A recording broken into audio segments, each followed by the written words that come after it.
5ই আগস্টের পর জাতির প্রত্যাশা ছিল একটি সৎ মানবিক বাংলাদেশ গড়ে তোলার। সেজন্য সকলে ঐক্যবদ্ধ থাকার প্রয়োজন ছিল। কিন্তু আমরা দেখতে পাই যে এই ঐক্যের নেয়ামতের বদৌলতে 5 তারিখ আল্লাহ রাব্বুল আলামিন 16 বছরের স্বৈর শাসনের পতন ঘটিয়েছেন। সেই ঐক্যকে আমরা বিভক্তির দিকে নিয়ে যাওয়ার কারণে আবার বাংলাদেশে পতিত স্বৈরাচারের দালালরা মাথা উঁচু করে দাঁড়ানোর সাহস পাচ্ছে।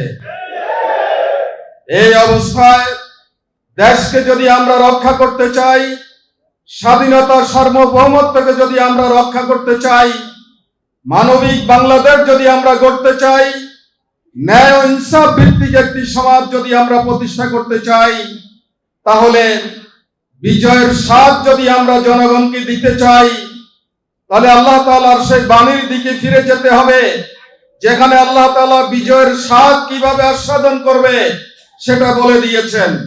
আল্লাহ তাআলা বলেছেন, ওয়ালাউ আন্না আহলাল কুরা আমানু ওয়াত্তাকাও লাফাতাহনা আলাইহিম বারাকাতিম মিনাস সামাই ওয়াল আরদ।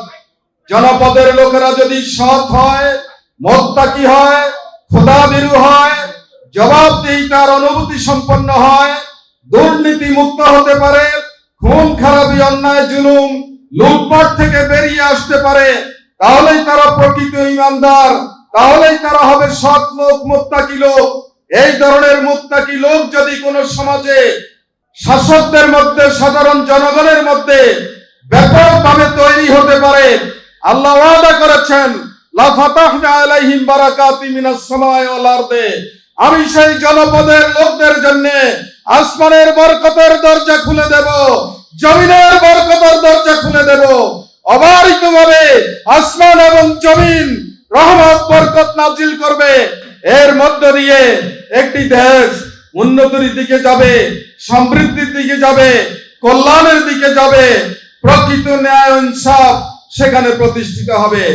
জামাত ইসলামীর অঙ্গীকার হচ্ছে এই বিজয়ের দিনে, এই মাসে আমরা বাংলাদেশকে একটি কল্যাণধর্মী সমাজে পরিণত করতে চাই। এখানে সর্বস্তরের মানুষের অধিকার আমরা দিতে চাই, আমরা বেকারত্ব মুক্ত করতে চাই, আমরা সন্ত্রাস মুক্ত বাংলাদেশ চাই।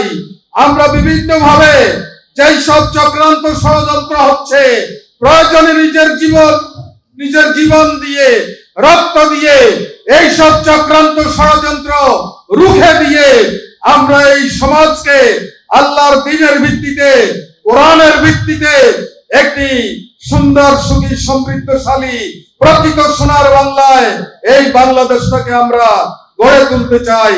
আজকের দিনে সেই অঙ্গীকার আমাদের হতে হবে। সে অঙ্গীকার নিয়ে আমরা বেরোবো, গ্রামে গঞ্জে, পাড়ায় মহল্লায় জনগণকে আমরা ঐক্যবদ্ধ করব, সংগঠিত করব। আগামী দিনের সব ধরনের চক্রান্ত বানচাল করে দিয়ে বাংলাদেশকে প্রকৃত স্বাধীন বাংলাদেশে আমরা রূপান্তরিত করব, গড়ে তুলব। আল্লাহ তাআলা আমাদেরকে সেই শক্তি দান করুন, সেই সাহস দান করুন।